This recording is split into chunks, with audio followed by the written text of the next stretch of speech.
जी। कांशीराम जी के बसपा के आंदोलन से बने हैं कि अफर्मेटिव नहीं, नहीं। एक्शन से बने? नहीं, नहीं, नहीं, नहीं, नहीं, कांग्रेस की ही सत्ता थी भाई, मैं कैसे कह दूँ? भाई मैं ये तो कह रहा हूँ कि कांग्रेस आपके की वजह से मेरे मेरे उत्तर पिताजी प्रदेश को जो में मैं ज़मीन मिली 70 है सीटें आपको 15 बता सकता 15 हूँ। बीघा, वो कांग्रेस की ही सरकार ने दी थी, ये नहीं है? चंदन भाई ने जो एक बात कही बहुत अंडरलाइन करने वाली बात है कि आप अगर प्रधानमंत्री भी बन जाते हो तो सरकार तभी कुछ नहीं चलाएगा कर कौन? सकते। जो राहुल हाँ, गांधी हाँ। जो बार बार कह रहे हैं कि 90 सेक्रेटरी में 3 भी नहीं 3 है, तो नवाज 87 तो वही है, कौन चलाएगा? कैसे चलाओगे आप? मैं जयप्रकाश नारायण आंदोलन को आजाद भारत के इतिहास में मैं पहला काउंटर रेवोल्यूशन मानता हूँ। आपको लगता है कि इस व्यवस्था में पिछले 10 साल से जो व्यवस्था चल रही है उसमें किसी व्यक्ति के मंत्री होने का कोई असर पड़ता है? बिहार में ले लीजिए, मांझी क्या चली, मांझी जी ने क्या किया? मांझी जी के बेटे मंत्री बने रहते हैं, क्या बदलाव ला दिया? रामदास अठवले जी मंत्री बने, क्या बदलाव लाया? कहीं आवाज है? और अंत में इतना हुआ कि पिता को भी मिल गया और बेटे को भी मिल गया, पिता संसद पहुंचेंगे और बेटा मंत्री बनेगा। तो अपनी मलाई खा ली, दलितों को छोड़ दिया। Kanshiram anti Congressism, extreme anti Congressism के चक्कर में इतने एक्सट्रीम हो गए कि पूरी दलित पॉलिटिक्स जाके आरएसएस के पास पहुंच गई। बुद्धिजीवी वर्ग यदि किसी चीज के लिए इनको चेताते हैं तो नेताओं के जो एक ट्रोल आर्मी खड़ी करी हुई है हर नेता ने, उसका आईटी सेल जो है वो बुरी तरह उनके पीछे पड़ जाता है, बुद्धिजीवी वर्ग के पीछे व्यक्तिगत तौर पर भी टीका टिप्पणी करता है और साथ साथ पारिवारिक तौर पर भी छीछा लेदर करने की कोशिश करता है। तो ये अब जनता को भी डिसाइड करना है कि उनको किसके साथ खड़ा होना है और किसके खिलाफ खड़ा होना है। दलित नेतृत्व यदि समय रहते नहीं चेता, वो दिन दूर नहीं जब इनको कोई पूछने वाला नहीं होगा, जब संवैधानिक संस्थाएं और संविधान को ही दरकिनार कर दिया जाएगा। आप देखिए कह रहे हैं वन नेशन वन इलेक्शन, मतलब मुझे तो लग रहा है कि सही में बस ये आखिरी इलेक्शन ही है।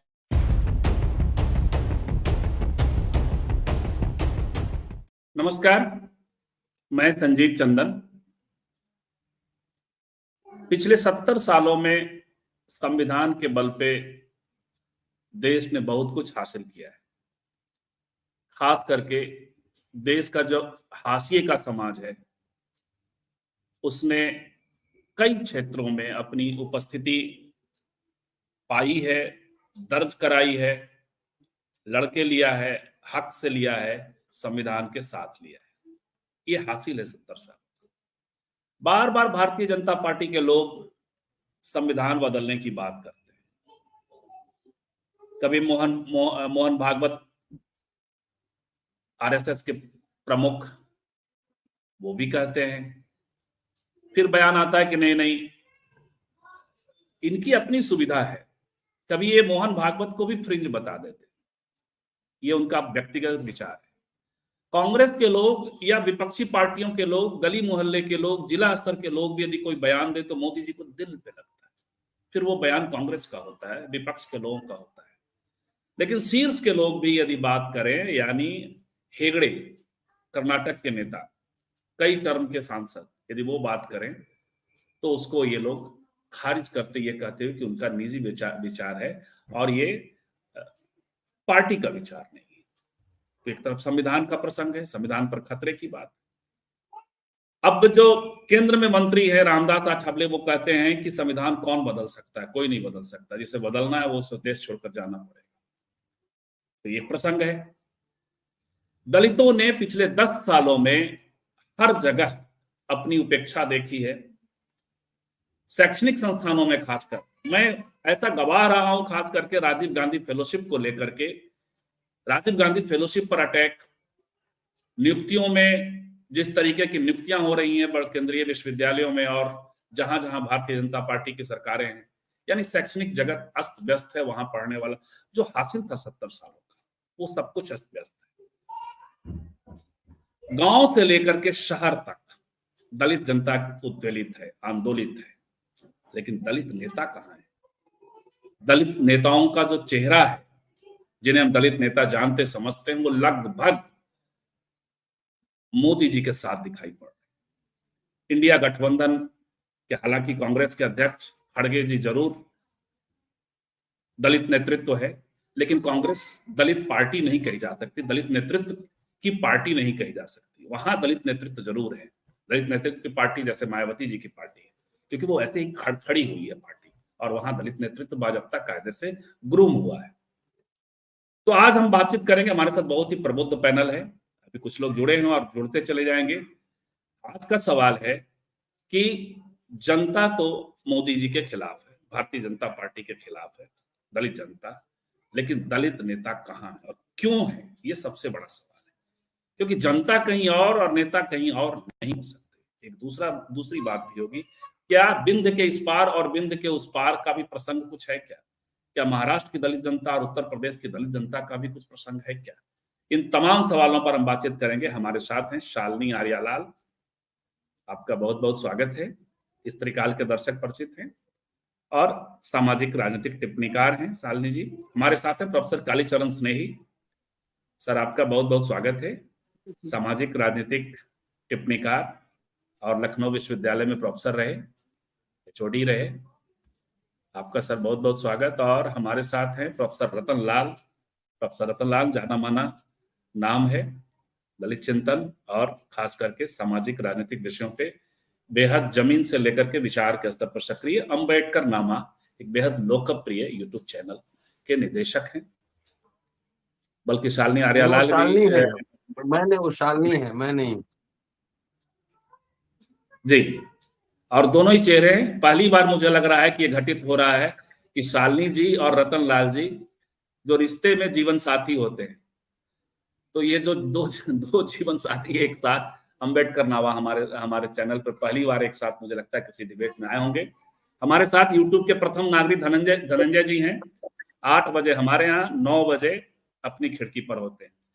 तो आप सबका बहुत बहुत स्वागत है। और सीधे एक सवाल, इंट्रो सर कालीचरण स्नेही सर से हम शुरू करते हैं। इंट्रो आपने सुना कि खतरा है, और आंकड़ों में और हम नहीं जा रहे कि किस तरीके से स्थितियां बदहाल हुई हैं, लेकिन हमने संकेतों में कहा कि अकादमिक जगत में जो है, खास करके हमने फेलोशिप की बात की, नियुक्तियों की बात की, तो शहर से लेकर के गांव तक दलित परेशान हैं, दलित मोदी और बीजेपी के खिलाफ। लेकिन ऐसा कैसे है कि दलित नेता दूसरी ओर दिखाई पड़ता है? हाँ जी, आपने एक ज्वलंत मुद्दे पर डिबेट रखी है और मुझे आमंत्रित किया है एक अच्छे पैनल के बीच में। हेलो, हाँ जी, आवाज आ रही है? जी बिल्कुल जी।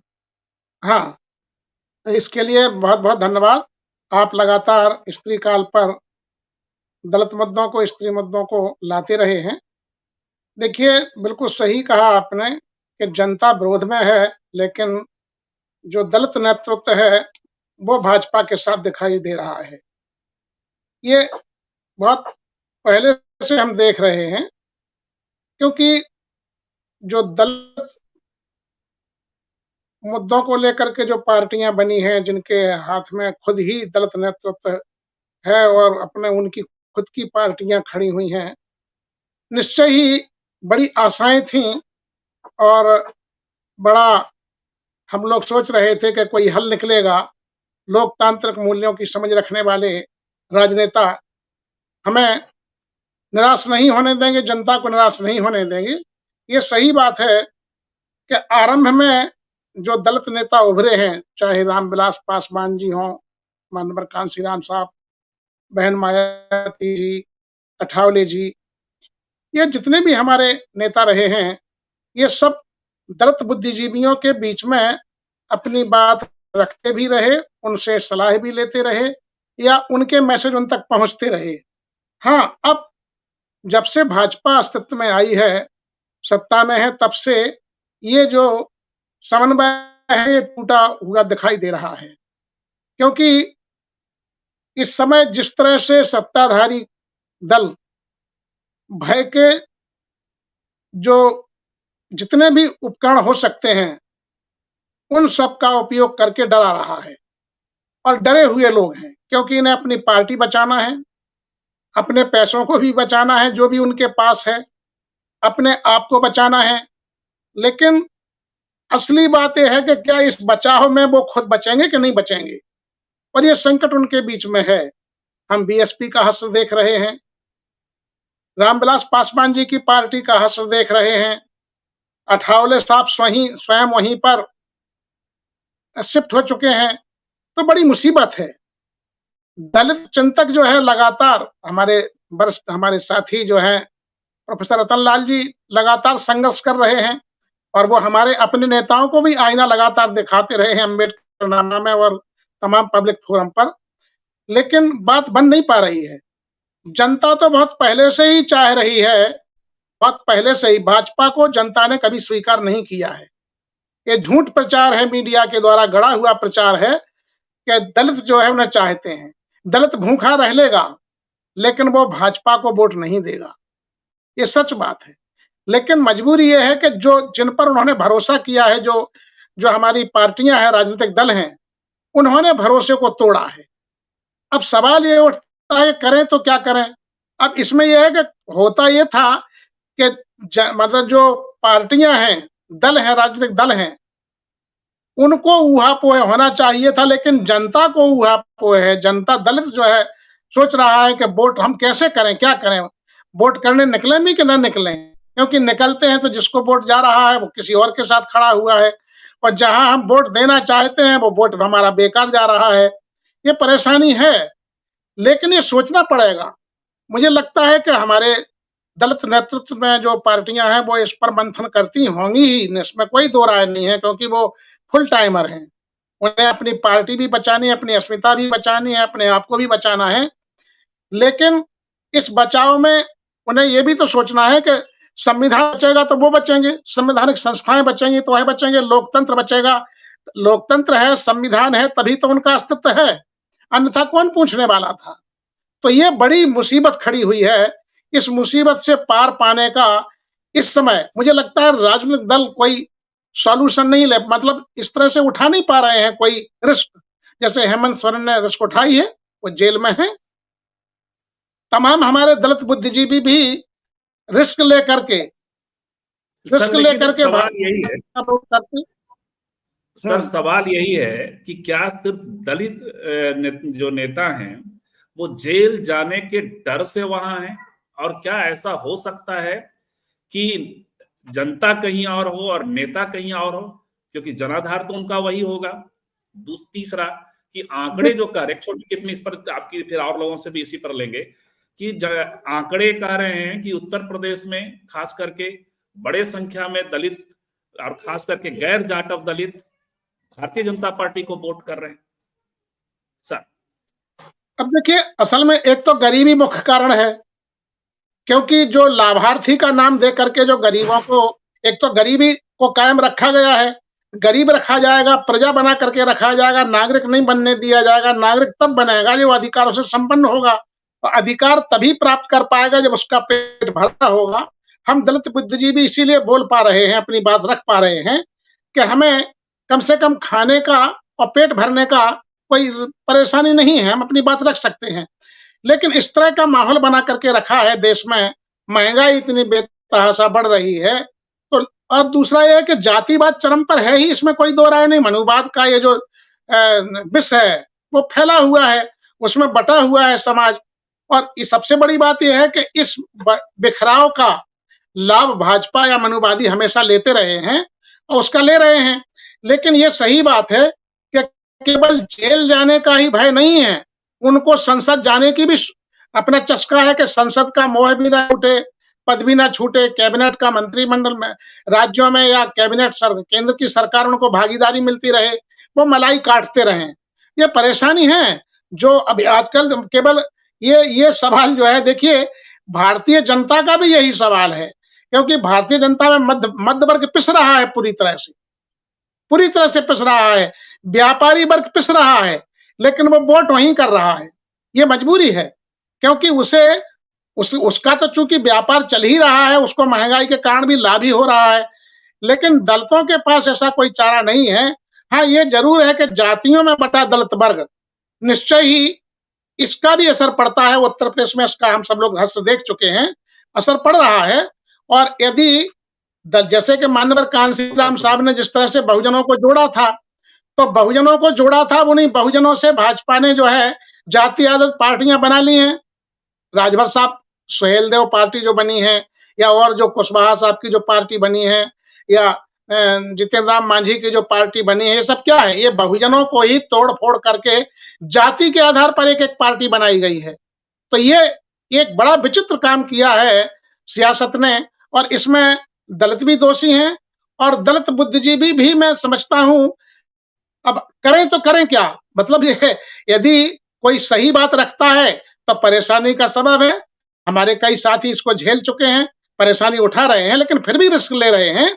लेकिन हाँ, ये सही बात है कि दलित नेतृत्व यदि समय रहते नहीं चेता, वो दिन दूर नहीं जब इनको कोई पूछने वाला नहीं होगा, जब संवैधानिक संस्थाएँ और संविधान को ही दरकिनार कर दिया जाएगा। आप देखिए, कह रहे हैं वन नेशन वन इलेक्शन, मतलब मुझे तो लग रहा है कि सही में बस ये आखिरी इलेक्शन ही है। मतलब ये इलेक्शन में कोई मतलब नहीं। अब देखिए, कांग्रेस कह रही है कि हमारे खातों को फ्रीज कर दिया गया है, हमें रेलवे का टिकट लेकर के भी यात्रा करने का पैसा नहीं है हमारे पास। तो क्या जो सबसे बड़ा विपक्षी दल है, उसका ये हश्र कर दिया गया है। चंदा किस तरह से भाजपा के पास सारा का सारा आया है।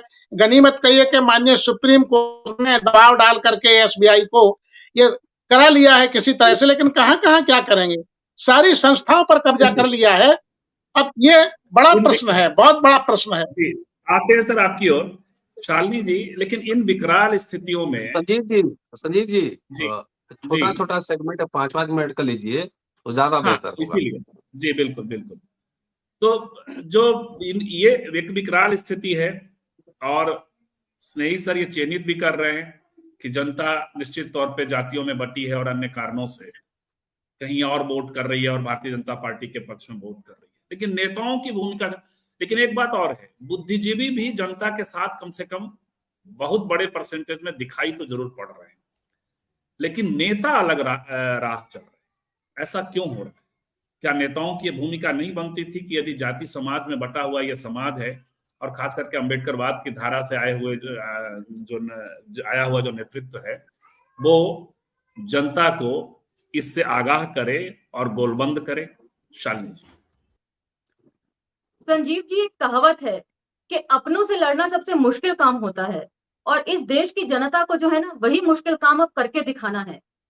इसकी लड़ाई सरकार के खिलाफ नहीं, बल्कि अपने नेताओं के खिलाफ पहले होनी चाहिए, क्योंकि वोट ये नेताओं को देते हैं, और नेता जो है वो बल्क में इनके वोट को जो है जाके गिरवी रख देते हैं सरकार के पास। तो पहली लड़ाई मुझे लगता है कि सरकार से नहीं, अपने नेताओं से होनी चाहिए। और दूसरी बड़ी बात यह है कि ये जनता न केवल सरकार के खिलाफ है, बल्कि अपने बुद्धिजीवी वर्ग के खिलाफ भी है। ये बुद्धिजीवी वर्ग यदि किसी चीज के लिए इनको चेताते हैं, तो नेताओं के जो एक ट्रोल आर्मी खड़ी करी हुई है हर नेता ने, उसका आईटी सेल जो है वो बुरी तरह उनके पीछे पड़ जाता है, बुद्धिजीवी वर्ग के पीछे।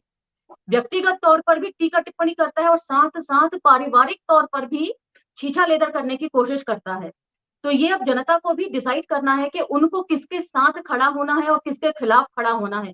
सरकार के खिलाफ खड़ा होना काफी नहीं है इस वक्त, अपने नेताओं के खिलाफ भी अब जनता को मुहिम छेड़नी पड़ेगी, तब जाके जो है ये सफलता जनता जो चाहती है वो हासिल कर सकेगी। संजीव जी।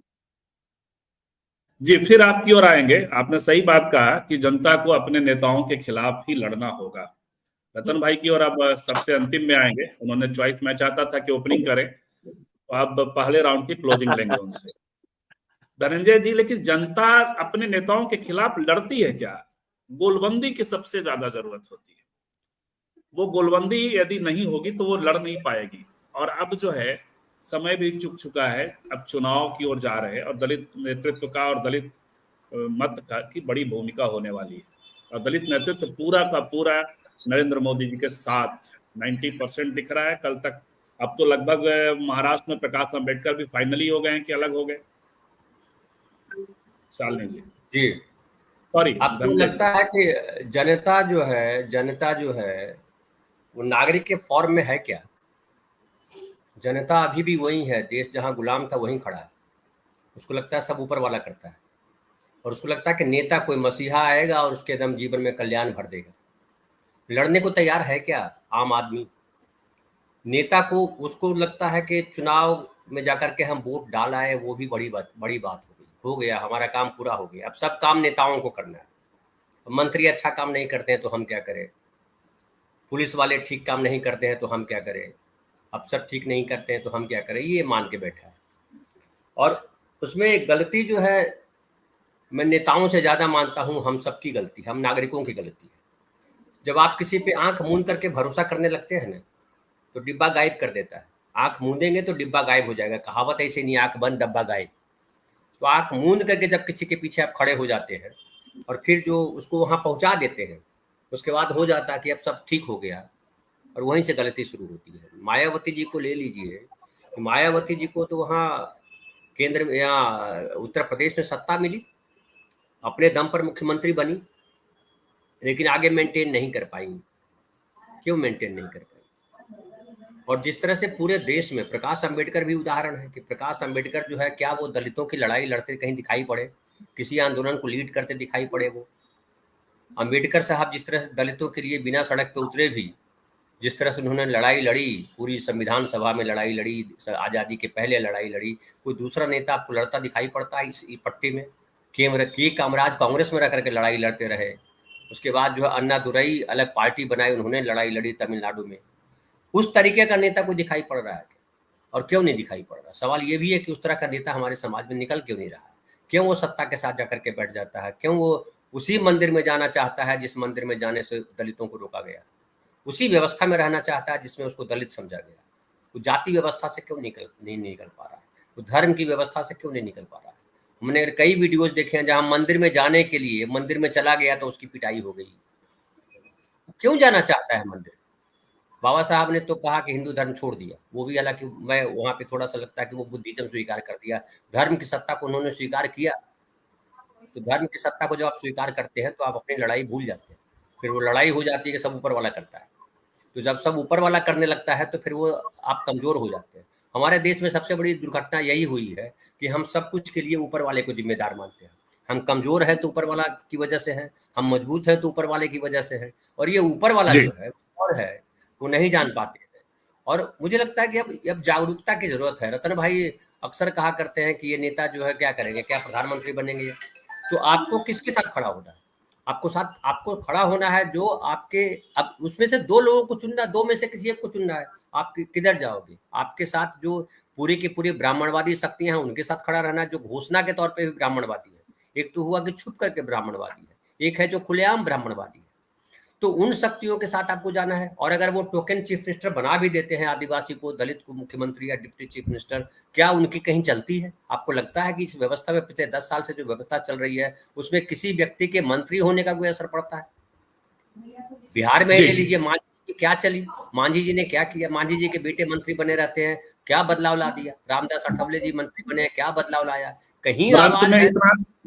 और अंत में इतना हुआ कि पिता को भी मिल गया और बेटे को भी मिल गया, पिता संसद पहुंचेंगे और बेटा मंत्री बनेगा। तो अपनी मलाई खा ली, दलितों को छोड़ दिया। बिल्कुल।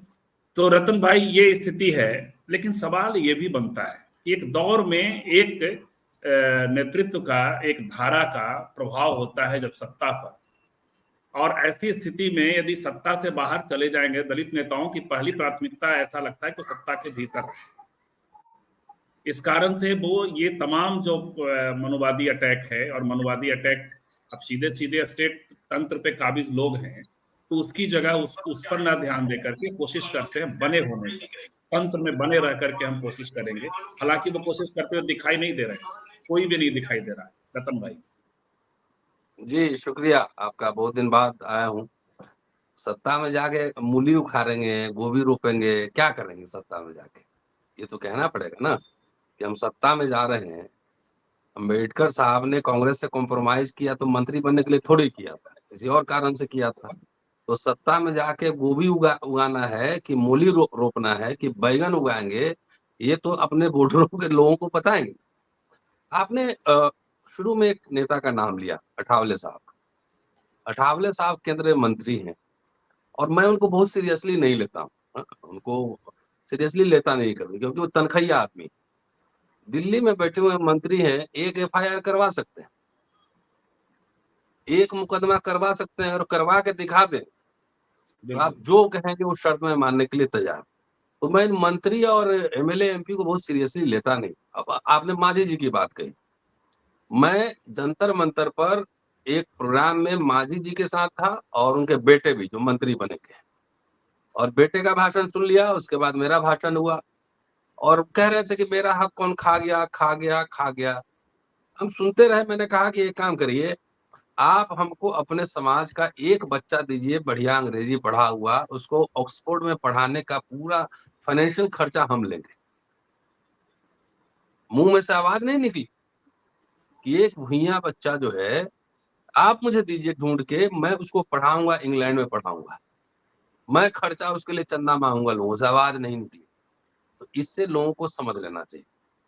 दूसरी बात है, मैं इलाहाबाद में था, एक समाजवादियों की सभा में था, और मैंने वहां एक वक्तव्य दिया था कि भारत में जो हिंदू राष्ट्र आ रहा है बेसिकली वो समाजवादियों और अंबेडकरवादियों के कंधे पे चढ़ के आ रहा है। एकदम बढ़िया से ये लोग ढोल नगारा एकदम ताश बजा रहे हैं, अंबेडकरवादी और समाजवादी बहुत सारे।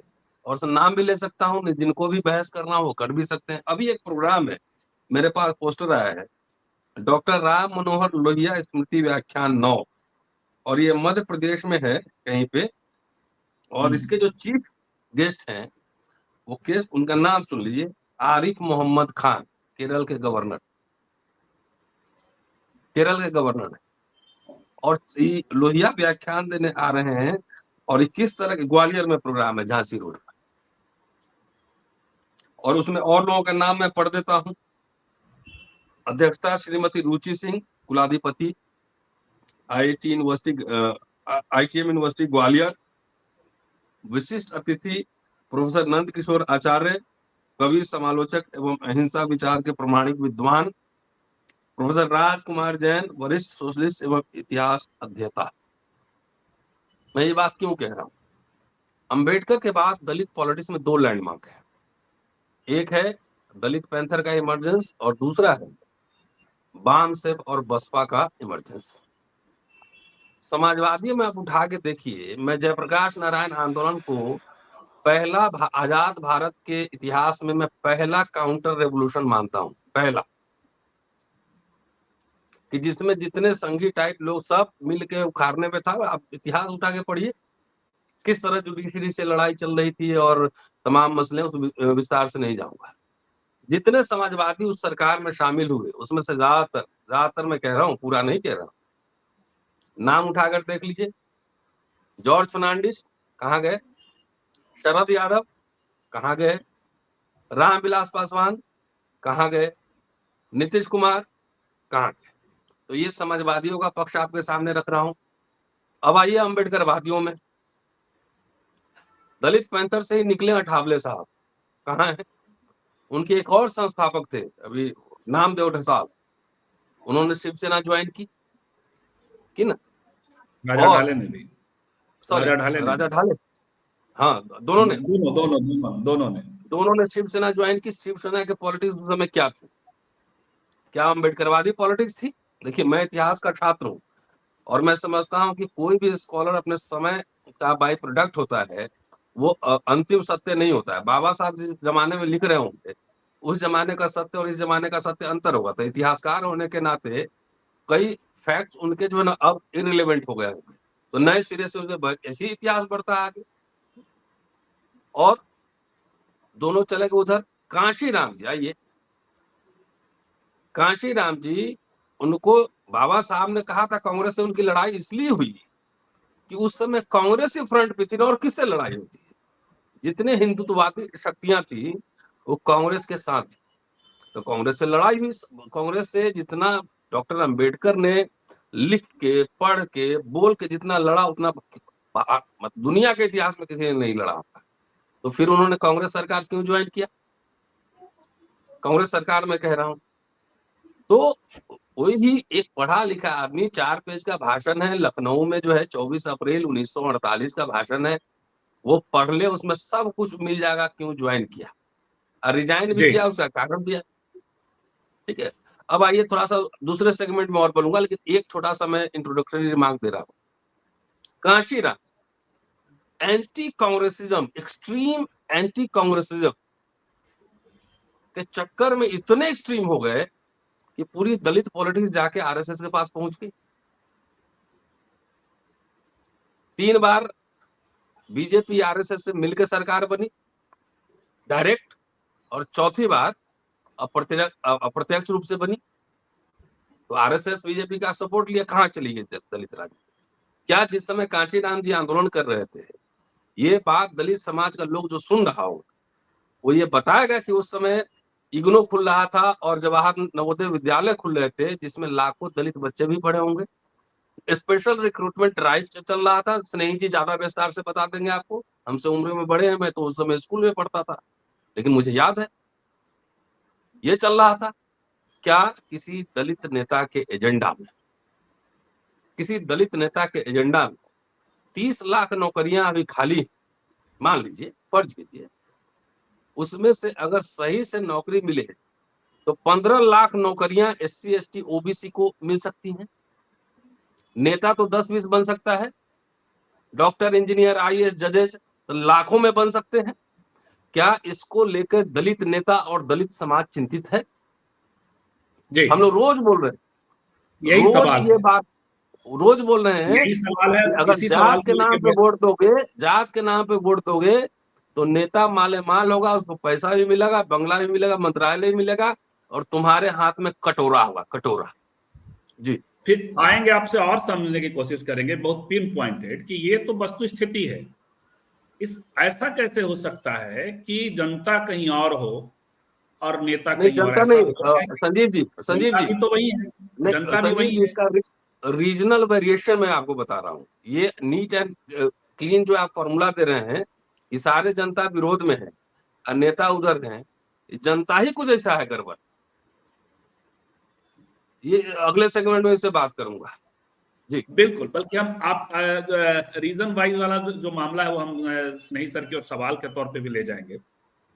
सनम वासुदेव बड़ा अच्छा एक शेर कह रहे हैं, बहुत सारा शेर कहा उन्होंने, लेकिन एक शेर है जो अपने लायक है। अब की बार अबाबिल के लश्कर में हम आएंगे, ये अलग बात है कि तादाद में कम आएंगे। तो ठीक है, लेकिन मुझे लगता है अभी भी तादाद अच्छी है, क्योंकि अपर कास्ट ये जो, मैं फिर और बार बार तोड़ने की कोशिश करता हूं धारणा। आज हम लोग दूसरे प्रसंग में बैठे जरूर हैं इस प्रसंग में, लेकिन ये धारणा तोड़ने की कोशिश करता हूं कि दलित बीजेपी और आरएसएस के साथ हैं और ओबीसी बीजेपी और आरएसएस के साथ हैं। ये धारणा बिल्कुल गलत है। ये ब्राह्मणवादी तंत्र द्वारा बनाया गया है, ये मीडिया द्वारा बनाया गया है, क्योंकि आज भी उत्तर प्रदेश जैसे राज्य में जहां दलित अच्छी संख्या में वोट कर रहे हैं, वहां भी ब्राह्मणों की तरह, अपर कास्ट की तरह 90% तक नहीं पहुंचे। अपर कास्ट आज भी 90%, ब्राह्मण, राजपूत, भूमियार, कायस्थ 90% बीजेपी की ओर है। तो क्या कहेंगे हम? बाकी ये लोकतंत्र है, लोकतंत्र में यही जनता है, तमाम पार्टियों के साथ। इसका जवाब अगले सेगमेंट में दूंगा। स्नेही साहब से ले लीजिए पहले, एक अगले सेगमेंट विस्तार से जवाब दूंगा। बिल्कुल। तो स्नेही सर, सवाल ये है कि एक धारा जो काशीराम जी की थी, वो कायदे से ये सोचती थी कि पहले हम सत्ता पर काबिज हो जाएंगे, फिर उससे जो ट्रिकल डाउन थ्योरी से और तमाम चीजें हो जाएंगी। वो सामाजिक आंदोलन को लेकर के बहुत उस तरह से, और खास करके सांस्कृतिक आंदोलन को लेकर के उस तरह से बहुत उसके प्रति बहुत मुतमईन नहीं थे और उसके प्रति बहुत एनर्जी वेस्ट नहीं करना चाहते थे। हालांकि आंदोलन हुआ, सामाजिक आंदोलन में रहे। सत्ता गई, सत्ता पर जैसे ही बीजेपी काबिज हुई तो वो जो बीजेपी के लिए आसान होता चला गया, जनता उनके साथ ज्यादा जाने की स्थिति में है, चली गई है, मैं नहीं कहता। ये स्थिति महाराष्ट्र में नहीं है। महाराष्ट्र में सामाजिक आंदोलन है, तमिलनाडु में भी मैं एक लेख भी पढ़ रहा था, तमिलनाडु में भी एक सामाजिक आंदोलन है। तो महाराष्ट्र में बीजेपी की सरकार भले ही बन जाए, लेकिन उसका कैरेक्टर उत्तर प्रदेश वाले से भिन्न होता है। तो ये आप क्या फर्क देखते हैं? ये आंदोलनों का भी फर्क है क्या? दूसरा, इस चुनाव में अलग अलग समूह में जो रीजन वाइज दलित जनता है, वो अलग अलग पैटर्न पे, इसीलिए ज्यादा महाराष्ट्र में फंसी हुई भी दिखाई पड़ती है बीजेपी, भयभीत भी दिखाई पड़ती है। स्नेही सर।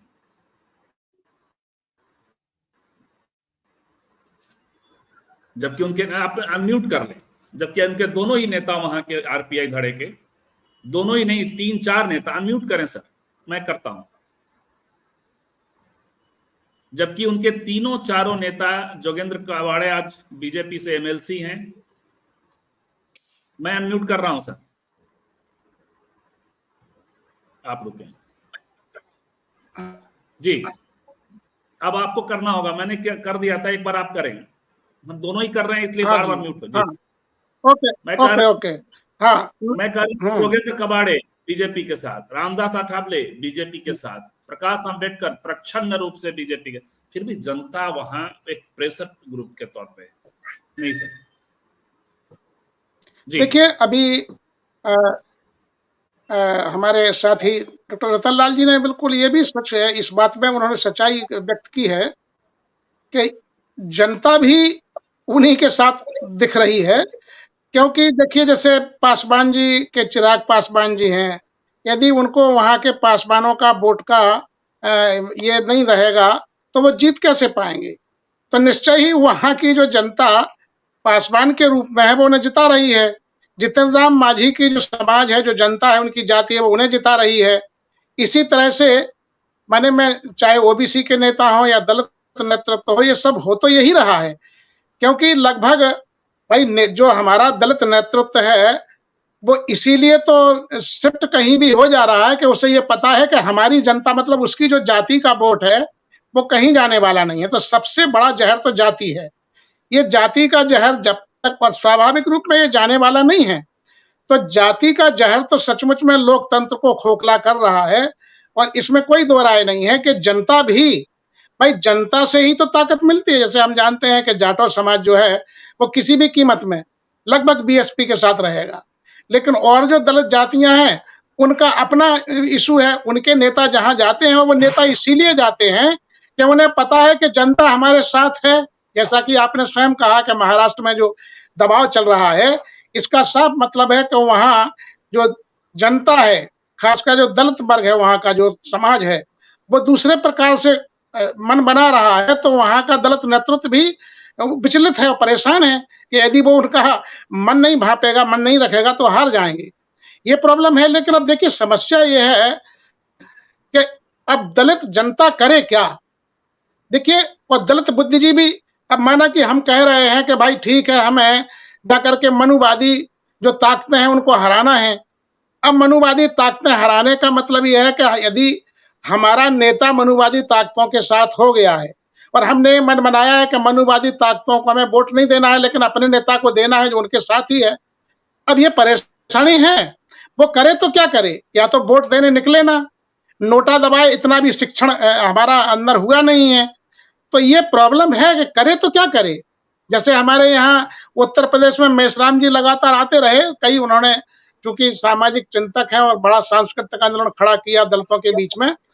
मैंने उनसे कहा था कि भाई आप कहते हैं कि मैंने इस पार्टी को जो जो बहुजन समाज पार्टी है उसके लिए, वो उस तरह से साफ तौर पर नहीं कहते थे कि वोट करो। मैंने उनसे कहा तो फिर किसे वोट करें? तो उन्होंने कहा कि जिसको मन चाहे उसे वोट कर दो। तो मैंने कहा भाई फिर आप क्या आंदोलन खड़ा कर रहे हैं, फिर आप काहे को घूम रहे हैं? जब हमें अपने मन से ही वोट करना है और जहां जो आपके पूरे मूवमेंट का वो सार है वो इस पार्टी की ओर जा रहा है, वहां आप वोट करने के लिए मन नहीं बना रहे हैं, ना इशारा कर रहे हैं, तो क्या होगा? ये बड़ी परेशानी है और ये परेशानी बहुत मुसीबत में डालने वाली है। क्या करें? अब ये सही बात है कि देखिए जाटो समाज का जो दलित बुद्धिजीवी है वो भी इनके साथ नहीं है, ये बिल्कुल फैक्ट है। लेकिन करे क्या? बुद्धिजीवियों की संख्या है कितनी? जी सर, ये है। तो आएंगे एक छोटी और टिप्पणी के लिए फिर। लेकिन शालिनी जी, इसी सवाल को पलट के भी तो देख सकते हैं कि बुद्धिजीवियों का कनेक्ट जनता से कट गया है। हाँ। और राजनेताओं का कनेक्ट जनता के साथ बना हुआ है। ऐसा क्यों नहीं हम देखें? एक बात। दूसरी बात, ये दिखाई तो जरूर पड़ रहा है कि जो विश्वविद्यालयों की स्थिति है उसका जो सबसे बड़ा भुक्तभोगी होगा वो जनता ही होने वाली है। सबसे बड़ा जो स्टेट्स में नौकरियों में, जो रतन भाई ने कहा कि 30 लाख से अधिक नौकरियां हैं, तो उसका भुक्तभोगी तो वही है। लेकिन या तो बुद्धिजीवी वो वहां तक ले नहीं जाना चाह रहे, पहुंचा नहीं पा रहे, और नेताओं का कनेक्ट, नेताओं के लिए वो इशू ही नहीं है। शालिनी जी, ऐसा नहीं है संजीव, आपको नेता नहीं दिख रहे जी। ऐसा नहीं है कि बुद्धिजीवियों का जो कटाव है वो जनता से हो गया है। जनता के बीच में लगातार बुद्धिजीवी जा रहे हैं। रतन जी को तो मैं कभी नहीं देखती हूँ कि वीकेंड पे वो कभी घर में रहते हों। ऐसे और भी बहुत लोग हैं जो लगातार अपने वीकेंड या अपनी छुट्टियों को जो है वो बर्बाद कर रहे हैं, मैं तो कहूंगी जनता के बीच में जाकर, और ऊपर से ट्रोल भी हो रहे हैं जनता के ही द्वारा। ज्यादातर जो बुद्धि वर्ग है वो लोग भी ना अपना सुविधा देखना ज्यादा पसंद कर रहे हैं, ट्रोल आदमी से घबरा कर या फिर नेता से कुछ उनकी मांगे पूरी हो जाए इस एवज में। बुद्धिजीवी वर्ग भी जो है ना अपना पूरा 100% जनता के सामने रख नहीं रहे हैं अपनी सुविधा के चलते। तो ऐसा नहीं है कि बुद्धिजीवी वर्ग जो है वो आम जनता से कट गया है। मैं तो देखती हूँ लेकिन कि एक यहाँ पर बहुत सारे लोग बिल्कुल, लेकिन एक सवाल तो बनता है कि 30 किलो, मुझे कल किसी ने गणित समझाया कि मेरे परिवार में 6 लोग हैं और मोदी जी का 10 किलो चावल जो है, 5 किलो राशन वाला, 5 किलो फ्री वाला, 10 किलो चावल हमको हर व्यक्ति पे मिलता है। तो 6 परिवार मतलब महीने में हम 1800 रुपए, और वो हम खाते नहीं है, खेती से आ जाता है, क्योंकि बहुत बड़े पैमाने पे भी दूसरे लोग हैं। तो 1800 रुपए हमको महीने में ऐसे मिल जा रहा है। तो ये तो खैर एक प्रसंग है कि एक थोड़ा सा खेती वाला होगा, बहुत सारा ऐसा है कि एकदम से नहीं है, तो उनके बीच सरकार पहुंच जा रही है, मोदी जी पहुंच पा रहे हैं। पहले पेट का प्रसंग है, जनता वो बाद में देखेगी कि संविधान पे कितना खतरा है, हमने जो हासिल किया है वो तो समझने का भी प्रसंग है। तो ये भी तो रहा है, सरकार ज्यादा कनेक्ट हो पा रही है, बीजेपी ज्यादा कनेक्ट हो पा रही है, ऐसा समझा जा सकता है क्या? बहुत सारे दर्शक अलग अलग कर लूंगा थोड़ी देर में। जी, सरकार किन लोगों के साथ कनेक्ट हो रही है, ये भी एक सोचने की बात है संजीव जी। लगातार अगर हंगर इंडेक्स में इंडिया लगातार नीचे गिरता जा रहा है, तो ये भी एक सवाल उठता है कि सरकार आखिर पहुंच किन तक रही है। तो ये जो भूखे लोग हैं ये किस वर्ग से आ रहे हैं, ये भी तो सवाल बनता है। खाली सरकार के प्रचार में अगर आप फंस जाएंगे, तब फिर तो जो रेलिवेंट इश्यूज हैं वो कहां से आप उठाएंगे। अगर सरकार यही प्रचार करे या आपकी बात मैं मान लूं, तो फिर हंगर इंडेक्स में इतना नीचे क्यों जा रहा है इंडिया। तो जनता को भी ये सारी चीजों को सोचने की जरूरत है, जो जनता नहीं सोच रही है। धनंजय जी, लेकिन जनता को समझाएगा कौन? अभी देखिए, मैं एक कार्टून देख रहा था, मैंने बड़ा मंत्रमुग्ध हो गया मैं वो कार्टून देख करके। महाराष्ट्र का था, शायद सामना का था, सीधा सटीक बार करता हुआ कार्टून। लेकिन कभी आपने नहीं देखा होगा कि उत्तर भारत के या के नेताओं में कोई ऐसी प्राथमिकता है कि वो पत्रिका निकालें, अखबार निकालें। जनता को कौन कौन कनेक्ट करेगा, जनता को कौन बताएगा कि आपके पैर के नीचे से जमीन खींची जा रही है, और उसके लिए संगठित होना जरूरी है। धनंजय जी, देखिए, एक लाइन हमने पढ़ी है कि मनुष्य अपने भाग्य का निर्माता स्वयं है। तो आप ये कह रहे हैं कि कोई आकर के उनको बतलाए कि अरे आप ये गलत कर रहे हो, आप सही कर रहे हो, जैसा अभी शालिनी जी ने बतलाया कि बर्बाद कर रहे हैं समय। ये अनुभव बिल्कुल सही है। आप जाइए उनके बीच, वो किस तरह से बात करते हैं, वो उनसे पूछिए किसी नेता के बारे में। अरे मारिए, सब नेता एक ही जैसा है, सब चोर है, सब लूटता है। उनसे पूछिए कि आप क्या करते हैं, आप कहाँ कहाँ गलत तरीके से लाभ लेना चाहते हैं। तो सब ले रहा है तो क्या हम नहीं लें? अब बताइए उनको कैसे समझाइएगा। बाकी फिर उनके पास क्या चलता है, सब ऊपर वाले की मर्जी से होता है, वही है वही जो राम रचि राखा। ये लाइन आज भी है, तो वही है वही जो राम रचि राखा। फिर एक और लाइन बोलेंगे, कर्म प्रधान विश्व करी राखा। देखिए कहा है कर्म करिए। अरे दोनों कंट्राडिक्टरी लाइनें तो आप ही बोल रहे हो। लेकिन तो ये धनंजय जी हम आपके घरों में हो सकता है, जनता कर्म करी विश्व करे राखा वाला मामला नहीं, वहां कबीरी है। दलित समाजों में क्यों है ये विचार? मैं बताऊं आपको, हमारे गांव में बेलदार एक कम्युनिटी है, बड़ी संख्या में है। जाइए, उनके बीच शिक्षा नहीं है, वो नहीं जाना चाहते स्कूल। हमारे गांव में ढेर सारे स्कूल है, लेकिन वो जाना नहीं चाहते। हमने पूछा क्यों नहीं जा रहा है, हमारे घर के बगल में है सब बच्चे। बोले क्या करेगा पढ़ करके। सॉरी, मैं आपको टोकना चाहूंगी।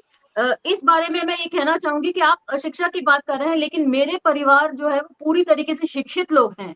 बावजूद इसके वो भी इसी बात में बिलीव करते हैं, वही है वही जो राम रचि राखा। और राम मंदिर बनने पर धूम धड़ाके से उन्होंने जाकर के दिवाली वही मनाई हाल हो रहा है। और फोन करके कन्विंस भी कर रहे थे कि अरे तुम दिवाली नहीं मनाओगे क्या। बिल्कुल सही। तो ऐसे शिक्षित लोगों के बारे में भी आप क्या कहेंगे, ये भी हमें सोचना पड़ेगा। धनंजय जी, और आप गौर कीजिए कि हम अपने समाज में देख रहे हैं कि वो प्रोफेसर हो, डॉक्टर हो या कोई हो। हमारे घर के बगल में एक मंदिर है, बताऊं आपको, वहां बम्बई की बात कर रहा हूं, मुंबई की बात कर रहा हूं। वहां पे भंडारा होता है 7 महीने में 1 दिन। देखिए कैसे कैसे लोग लाइन में लगे रहते हैं, जबकि वो मंदिर वाला जो है फ्रॉड आदमी है, गलत किस्म का आदमी है, लेकिन वो मंदिर तो बनाया है, क्या मंदिर है। तो ये जो भाव है, फ्री में किसी को देता है जी, वो हर महीने खिलाता है, उसको पैसा कौन देता है खिलाने के लिए? कोई पॉलिटिकल पार्टी जो बीजेपी के लोग हैं वो देते हैं। तो अब बताइए, वहां पे कोई भी कॉपी बांटना हो, किताब बांटना हो, बीजेपी के नेता खड़े रहते हैं, तो वोट किसको देने जाएगा? दूसरी बात, आप संविधान की बात बार बार करते हैं हम लोग। संविधान कितने लोगों को पता है कि संविधान में क्या लिखा है? इसलिए तो वो नहीं कहते कि कांग्रेस ने क्या दिया हमको, वो नहीं जान पाते हैं कि कांग्रेस ने आपको क्या क्या दिया, और ये बताने वाला कौन है? बिल्कुल, अब एक बात जो रतनलाल जी की बात से मैं बिल्कुल सहमत हूं कि कांग्रेस के अंध विरोध में आपने इतना जहर भर दिया है, और उस जहर का लाभ ले रही है बीजेपी।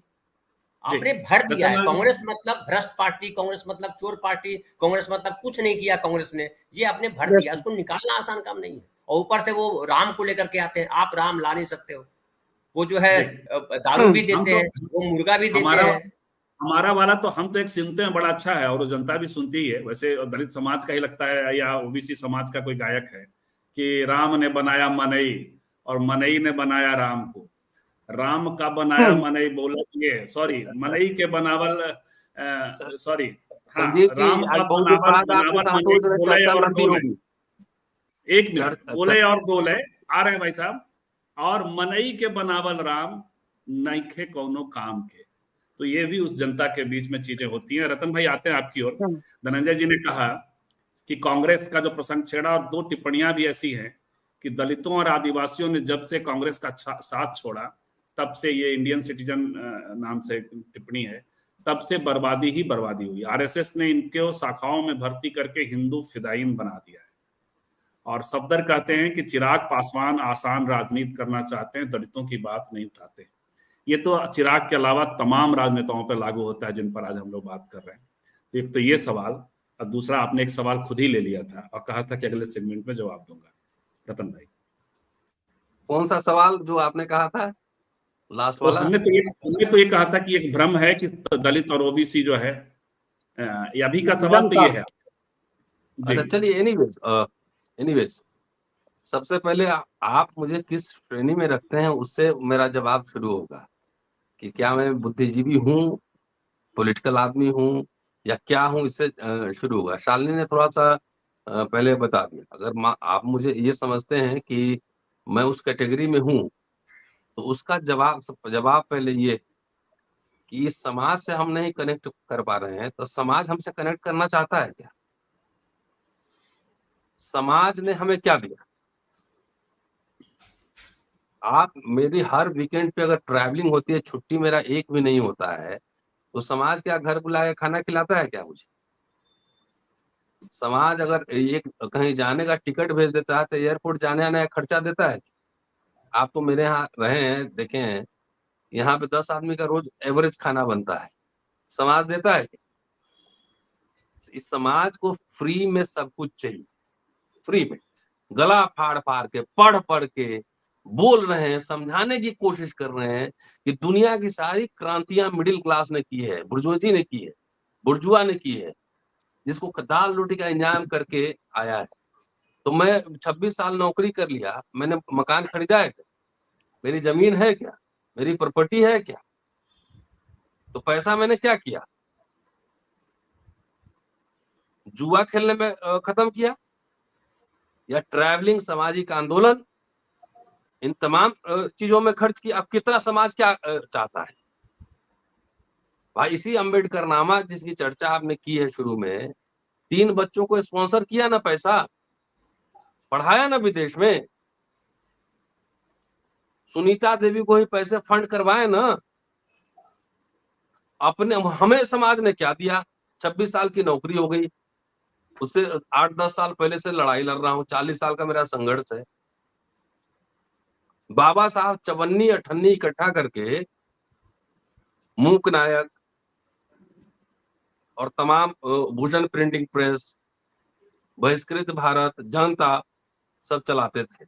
इमारत के लिए उन्होंने पैसा इकट्ठा किया था, इमारत बनवाने के लिए। तो लोगों ने क्या दिया, ये भी तो सोचना है ना। इसको फ्री का जो है ना चाहिए, पूरा ज्ञान और तमाम जो है फ्री का सब कुछ चाहिए। एक्चुअली जिस और हम मैं इशारा डॉक्टर कर साहब रहे हैं मैं डॉक्टर साहब मैं केवल हल्का इतना जोड़ना चाहता हूँ, क्या हमें ये भी तो सोचना पड़ेगा कि जो जनता हमारी है, हमारा हमारा वर्ग है, वो इस हैसियत में है कि एक हम लोग जो ठीक-ठाक वेतन वाले हैं, उनको सहायता कर सकता है। सर स्नेही क्योंकि जी मैं सर जब ऐसा जब है हमारा ये ऐसा हाल है है, सुन नहीं मतलब जब स्नेही जी हमारा सुन ये लिया हाल है, सुन लिया मैं जवाब देता हूँ, सुन मैं लिया जवाब देता हूँ। आप ये जानिए उस समाज में दारू कितनी चलती, कितने लोग पीते हैं मालूम है आपको? दारू 90% लोग दारू पीते हैं उसी नहीं नहीं, समाज लेकिन में। वो हुँ, ठीक लेकिन इसमें वो एक छोड़िए जवाब धनंजय अरविंद धनंजय भाई एक मिनट संजीव जी संजीव जी आप बताइएगा। प्लीज प्लीज उसी समाज ने चंदा दे के बसपा खड़ा किया, बामसेफ खड़ा मैं किया यही कहने जा रहा था है, जी, बसपा और वाम से वो पैसा और कहाँ भी से आया था? क्या उस समाज ने वो पैसा 10 स्कॉलर खड़ा करने के लिए ऑक्सफोर्ड, कैम्ब्रिज, कोलंबिया भेजने के लिए पैसा दिया? उसी समाज के पैसे के बल पे ना बामसेफ और बसपा खड़ी हुई या रामविलास जी हाँ, खड़े हुए, लेकिन कहाँ से खड़े उसमें हुए? भी हमारे रिटायर लोग थे, उसमें भी हमारे रिटायर नहीं लोग जो थे जो भी या हो सेवा में लोग सर थे। सुना जाए माने जिनके सुना जाए पास पैसा था अभी वही तो देगा। सर हमारा समाज जो है ना बहुत पागल हो चुका है। उसको लगता है एमएलए, एमपी, मिनिस्टर बनने से जो है ना राज सत्ता आने से सब कुछ बदल जाता है। नो, हाँ, ये बात तो है। ये तो है। राज सत्ता आने से नहीं ये बदलता मुगालता है। तो है। संस्थान चलाने के लिए हज़ारों लोग चाहिए होते हैं। इकोनॉमिस्ट, बिल्कुल, बिल्कुल। प्रोफेशनल, सीए, वाइस चांसलर बनाना होगा। आप प्रोफेसर नहीं होंगे तो आपको वाइस चांसलर बना देगा क्या कोई? नहीं बनाएगा, तो नहीं क्या बनाएगा। कांशीराम जी ने या दलित पैंथर ने ये पूरा जनरेशन समाज ऐसे इंटेलेक्चुअल थिंक टैंक है ना, इकोनॉमिस्ट, हिस्टोरियन, हाँ, पॉलिटिकल उनको नहीं साइंटिस्ट, संभाला, बिल्कुल। जर्नलिस्ट तब कुछ हुआ हाँ, इस समाज में? कोई उनको खाली नेता प्रोत्साहित तो बनना नहीं है, किया, बिल्कुल है। खाली हम खाली सत्ता ले लेंगे तो सत्ता लेके कुछ नहीं हाँ, कर सकते हैं। मैं कह नहीं, रहा नहीं हूँ कि अगर प्रोत्साहित नहीं किया, कोई अखबार किसी भी नहीं दलित को निकाला। प्रधानमंत्री भी बना दे, किसी दलित को प्रधानमंत्री बना दे, वो भी कुछ नहीं कर सकता है क्योंकि उसको सत्ता को चलाने के लिए जितने एक्सपर्ट्स लोग चाहिए वो एक्सपर्ट बिल्कुल लोग सही आपने बात। क्रिएट नहीं किए। ये बात तो है, ये समस्या है। बिल्कुल। तो सर संजीव जी, एक बात मैं जोड़ना जी चाहूंगी स्नेही जी की बात पर। गरीब जनता की बातें करते हैं, वही गरीब जनता जो है माता रानी के चंदे के लिए भी पैसे देती है, राम मंदिर के लिए भी पैसे देती है। ये सिर्फ नीयत की बात है। जाति के विनाश में डॉक्टर अंबेडकर ने भी इस बात को कहा है कि जिसके पास कुछ नहीं भी है, छोटा सा एक जेवर भी है तो भगवान के नाम पर उसको अर्पित कर देता है, अपने पास वो भी नहीं रखता। जी हालांकि साधु एक साधु 5 को पैसा देंगे। भी किसी अच्छा को नहीं देने से नहीं इनको अभी गुरेज है, अभी लेकिन भगवान के नाम पे अभी सब कुछ दे देते हैं। अभी और जितना यही मिडिल चलता, क्लास है ना, सनई साहब, मैं लखनऊ आता हूँ, उनको कहता ये हूँ कि नियत की आपको बात है सर, विधानसभा का, ये नियत की लोकसभा का बात है। टिकट दिलवाते हैं, वो 5 करोड़ रुपया लेके चल जाएगा नेता के पास, पता है ना? सही बात। नहीं है, लेकिन तो ये परेशानी उन्हीं है। नियत मीडिया की बात है, सं, नियत की बात है कि आप बिल्कुल। किस नियत में हैं। अगर आप एक वही चंदा जो है कलेक्ट करके किसी बच्चे लेकिन को ऐसा आप क्या पढ़ा भी सकते हैं, लेकिन नियत बहुत नहीं है मैं वैसी।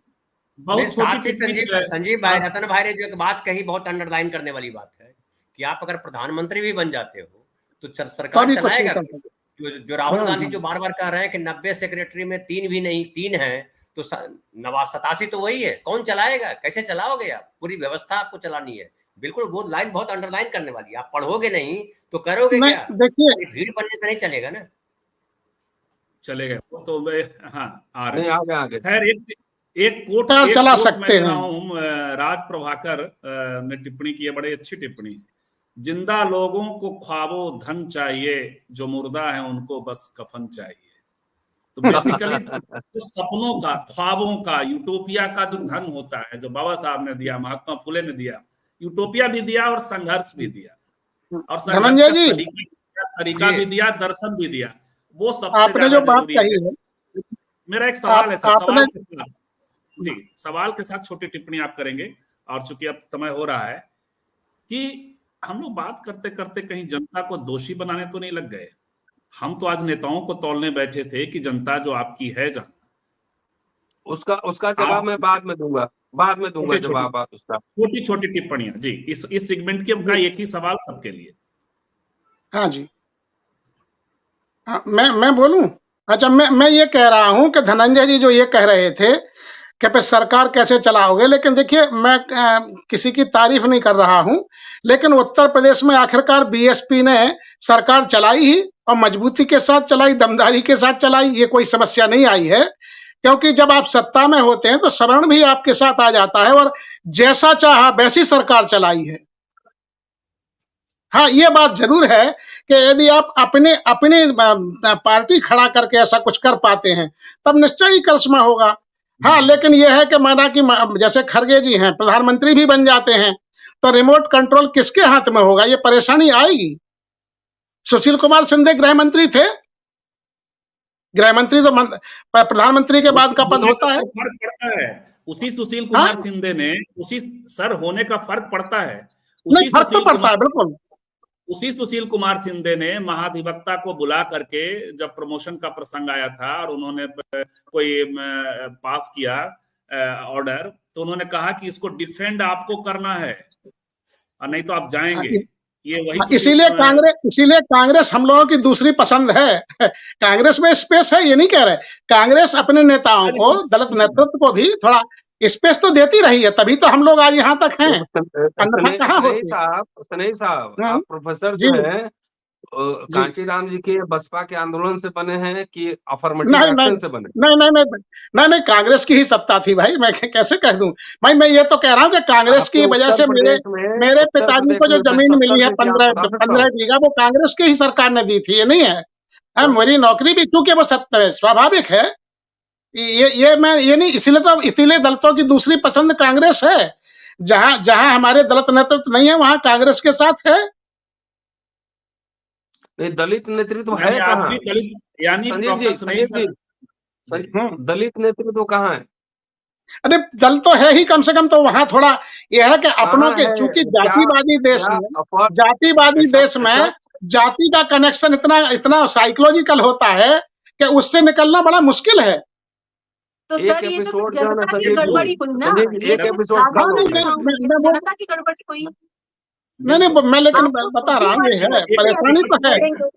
एक करके जी सर। हाँ, अभी मेरी बात देखिए ये आप जो रतनलाल जी जो कह रहे हैं, इसमें कोई दो राय नहीं है। लेकिन देखिए, मैं बताऊं आपको कि कांग्रेस की सरकार थी, ये सही बात है। कांग्रेस की सरकार में हम लेक्चरर बने, लेकिन कांग्रेस की सरकार ही थी कि जब हम जाकर के प्रोफेसर हुए, वरिष्ठ प्रोफेसर हुए। हमारे कई साथी जो समान थे वो कुलपति बने, हम नहीं बने। और हमारे जैसे कई लोग थे जो नहीं बने। हाँ, ये सही बात है कि यूजीसी के चेयरमैन जरूर बने।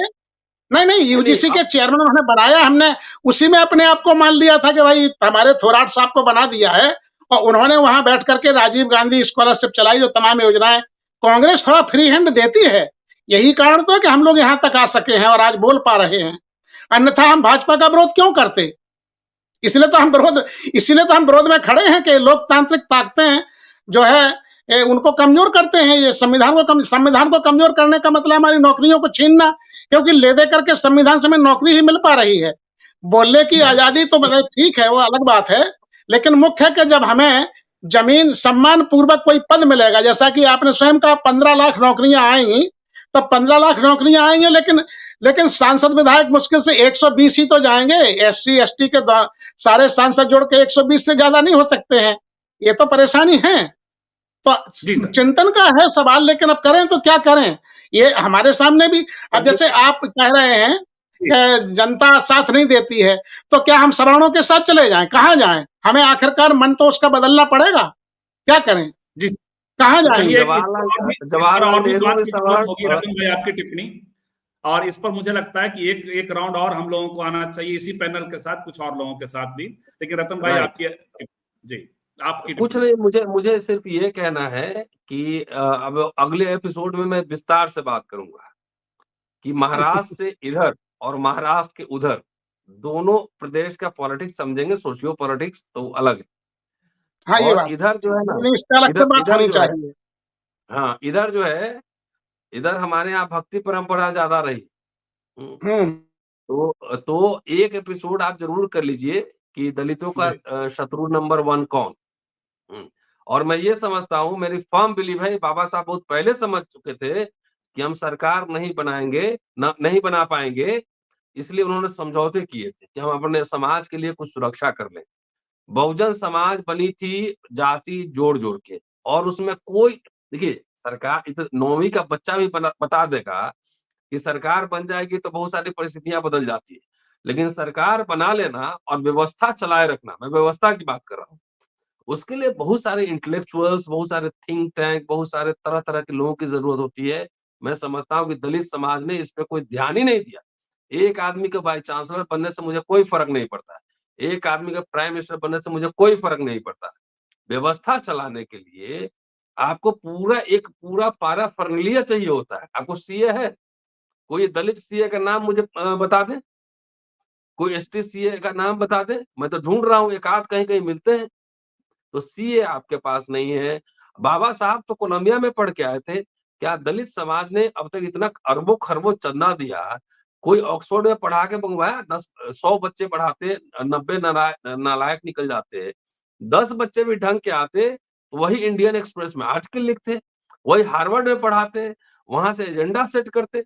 यहाँ कह रहा है मुझे खाली नेता बना दो जी, टिकट दे दो, हम एमपी बन जाएँगे एमएलए। मैं दिल्ली में रहता हूँ। मंत्रियों की, एमएलए, एमपी की औकात जानता हूँ। उससे तो मेरी ज़्यादा तो तो एजेंडा सेटिंग हम रतन लोग कर भाई, रहे हैं ना।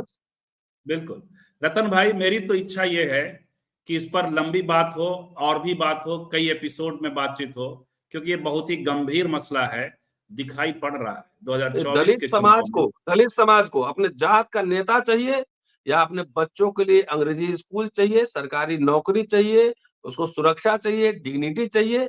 इतना कुटा हुआ कम्युनिटी है, खासतौर से महाराष्ट्र से इधर, गुलामी रहा है।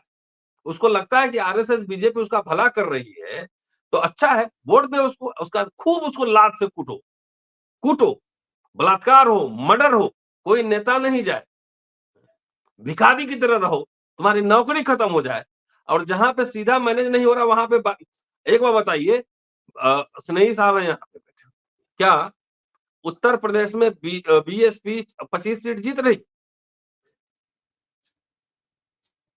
नहीं जीत रही है, तो वहां का जाटव समाज अपना वोट क्यों खत्म कर इसमें रहा है? मतलब वो हम लोग क्यों इनडायरेक्टली भाई बीजेपी ऐसा को वोट दे। सोचें? अगर जो चलिए, उनको वोट, मैं तो सीधा बोल रहा हूँ, 25 सीट जीत रही है, 10 सीट जीत रही है, तो मैं समझ लूं उनके जितने अपर कास्ट का टिकट उन्होंने दिया है, टिकट तो जरूर दिया है, लेकिन अपर कास्ट वोट देगा बीजेपी को। अब 5-7-10% हमारे जाटा भाई भी वोट दे देंगे इमोशन में। तो अपने हाथ में कुल्हाड़ी लेके रतन अपना भाई पांव काट रहे हैं। जी, अगले रतन भाई एपिसोड और में स्नेही विस्तार से सर, चर्चा करूंगा बिल्कुल जी। विस्तार से लेकिन चर्चा लेकिन है। कोई दलित बुद्धिजीवी भी तो पार्टी खड़ी नहीं कर पा रहे, क्या करें? बुद्धिजीवी पार्टी हम कहां से किसी खड़ा दलित करेगा? हमारी जो पार्टियां उनके साथ हम जुड़ना नहीं चाहते हैं, फिर हम कोई राजनीतिक संगठन खड़ा करें? बाबा साहब ने किया सर, था बुद्धिजीवी भाई, का बाबा काम साहब ने पार्टी खड़ा पार्टी करना बनाई नहीं है, थी। एजेंडा सेट करना है। मेरी ये बात बहुत नहीं सुनिए नहीं सर।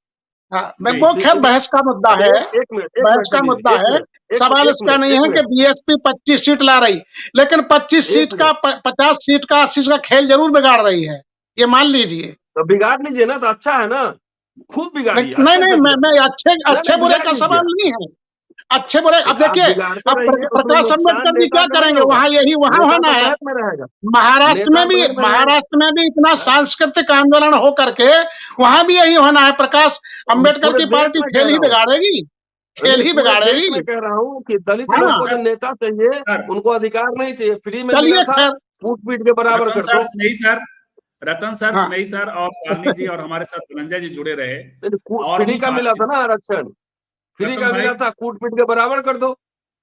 और जी, बुद्धिजीवी पार्टी खड़ा करेगा कि बुद्धिजीवी एजेंडा सेट करेगा।